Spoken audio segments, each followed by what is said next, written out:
What football match did you feel was most significant? Well, only the one on the Spurs ground. That was the highlight for everything for me to play there, but good evening. What position did you play? I used to play left back. I play centre forward or inside right. How did you overcome losing a game? It didn't break your heart, did it? In those days, you finished and it was it. It was the end of it.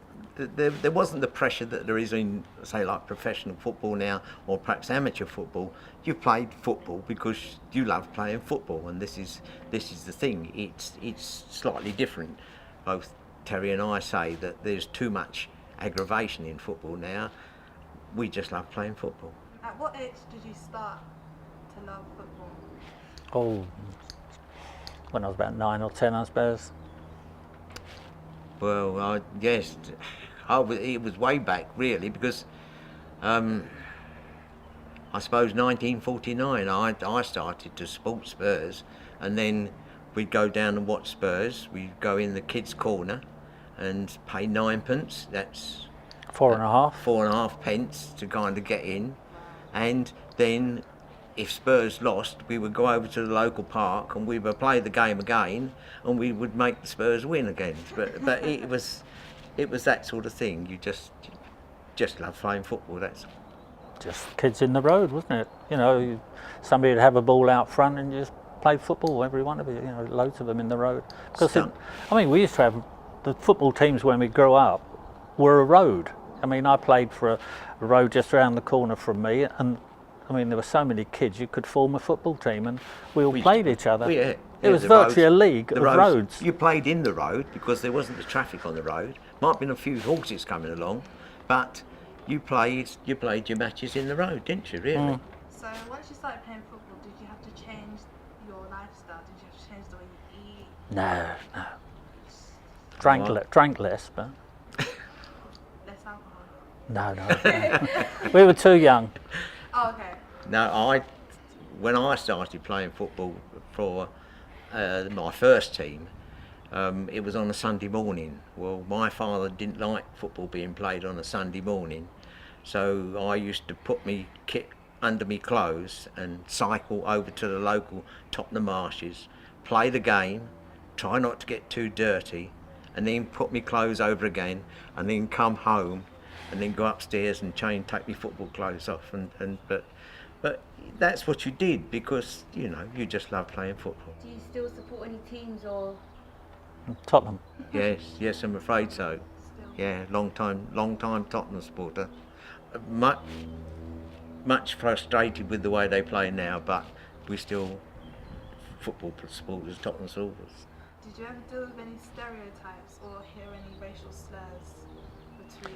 Well, no, it didn't exist. I mean, I was telling to Graham earlier a story. My sister-in-law's father managed the England schoolboy team, and I went to see a match one day, and he had a young West Indian lad playing, and I said, "You've only got one coloured boy playing for you," and his words were, and this guy, remember, managed the England schoolboy team, said, "Coloured players will never make it in football. They haven't got the stamina." I wished he was alive today and looked around, he'd see he was wrong. So how do you travel to games if you didn't have a car? Train.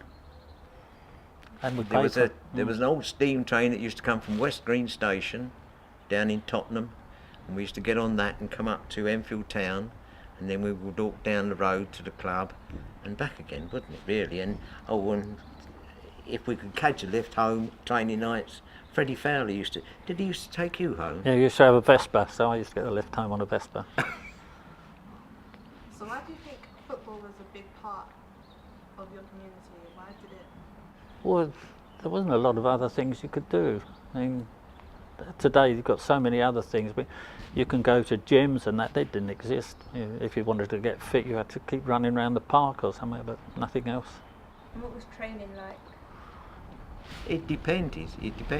If you got into training, we didn't have organised training at the club, but Chick Fowler, he came in season 57, 58 I think it was, and he was our captain and he got us organised, and I think the team profited from him because he got us fit. And at one time I could play through a reserve game and come off feeling reasonably not tired, really. So it just depends. If you put the effort into the football, well, then you'll prosper, I feel. So who do you think was your number one fan? Who motivated you? Nobody really, just got on with their own. My father was my sage, would I say. He would come to, he used to work at a co-op, and so he used to have Thursday afternoon off.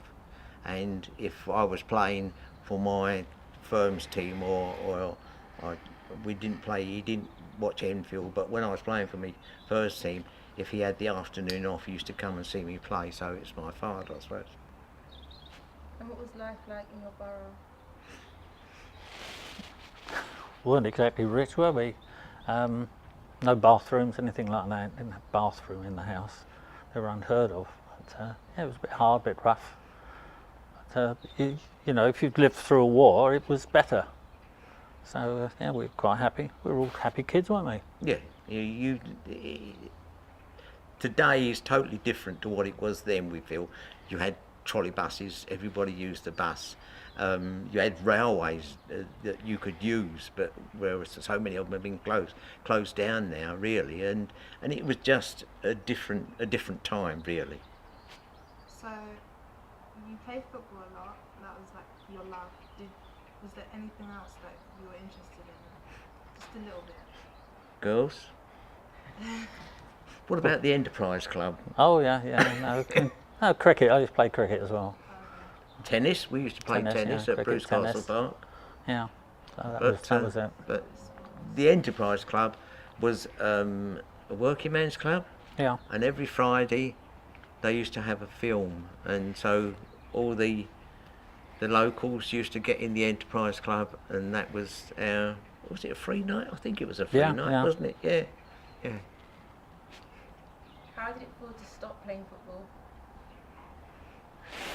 Well, I didn't have much choice. I played a bit too long, and the club I played for, I had a very bad accident. A guy tried to take my leg off, and I had to pack up. But there was nothing I could do about it. But I take it you decided to pack up.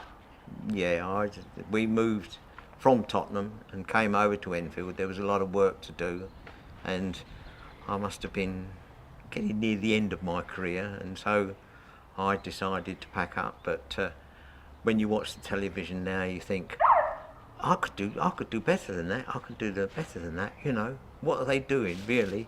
And often we've said we could do better than that, didn't we, Charles? Whether we could, we've just walked out onto this pitch, and it seems vast to what it should be, and the goals seem much too big.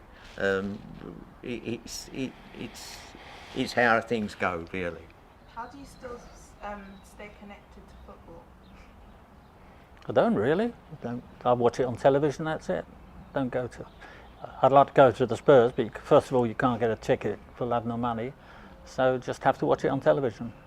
Yeah, I watch mostly on television. I tried to keep in touch with Enfield by just watching the results, but now this has started. This, I think, is brilliant. So hopefully I'll be able to keep in touch more, really. But now living in Kent, it's quite a long way to come over and watch a match, but it's mainly television.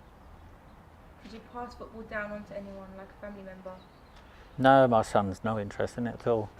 He's moved to Australia, so he's got no interest in football. No, my daughter, she wouldn't be interested in football. It's much too old in any case. Do you think that playing football has helped you as a person? Oh yeah, I enjoyed it. I got a lot of pleasure out of it. Made a fantastic number of friends. Various clubs I played for, I'm still in touch with some of them, but yeah, I enjoyed it.